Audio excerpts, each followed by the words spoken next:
You know, we throw around the word economy all the time, but have you ever stopped to think about what it really is? In this explainer, we're going to pull it apart. We'll find out who the main players are, what they actually do, and why the way an economy is built is so incredibly important for a country's future. So what is an economy really made of? I can tell you it's way more than just stock prices and GDP numbers. At its very core, it's a living, breathing system of people and businesses, all making, trading, and using things. So let's start by breaking down the fundamental pieces that make the whole thing tick. To really get a grip on how an economy works, you first have to know who the players are. And it turns out there are 4 major groups or sectors that are always interacting. Think of them like the 4 key teams in one giant countrywide game. First up, and you could argue this is the most important one, is the household sector. And guess what? That's all of us. You, me, our neighbors, we're the ones who work, earn money, and crucially, buy all the stuff. Without us, the households, there's no economy. Simple as that. Next, you've got the private sector. Now, these are all the businesses that aren't owned by the government. We're talking everything from your local coffee shop all the way up to giant multinational corporations. Their main job? To make all the goods and provide all the services that we, the households, want to buy.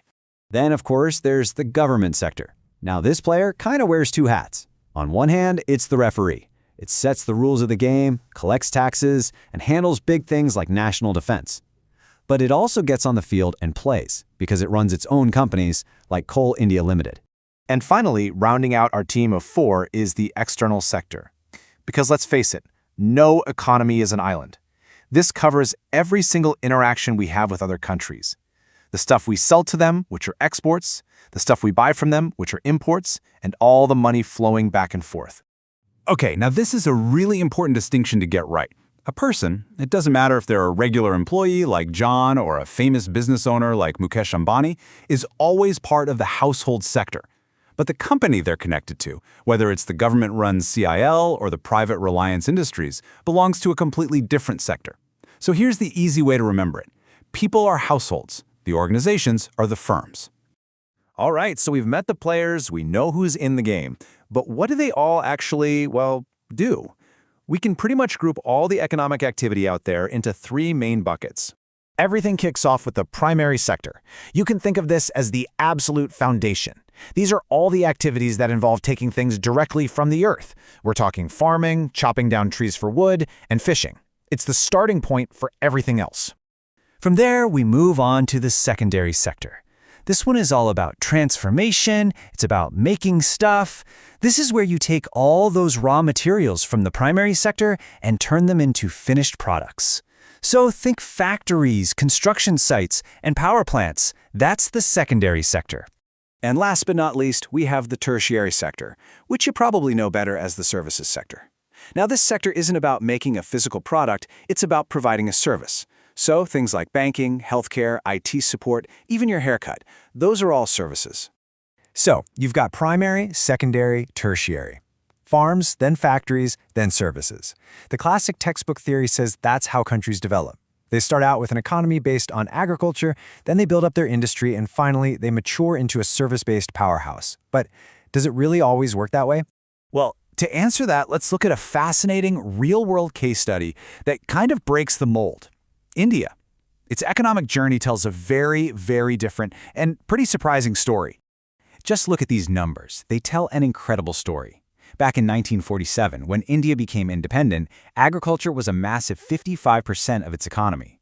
Now, fast forward to today, and it's shrunk all the way down to just 16%.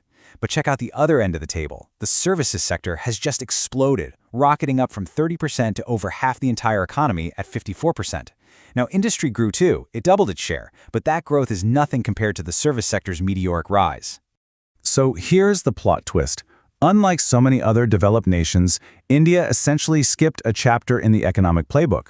It leapfrogged the whole heavy industrial phase, going from an economy dominated by farms almost directly to one dominated by services. And that, my friends, is a highly unusual path. Okay, so India leapfrogged the industrial phase. Big deal, right? Who cares? Well, it is a huge deal, because the way an economy is built has massive real-world consequences, especially for something that affects every single person, jobs. And this is really the heart of the dilemma.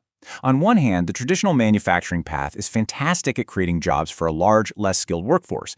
It can easily absorb millions of people moving away from farming.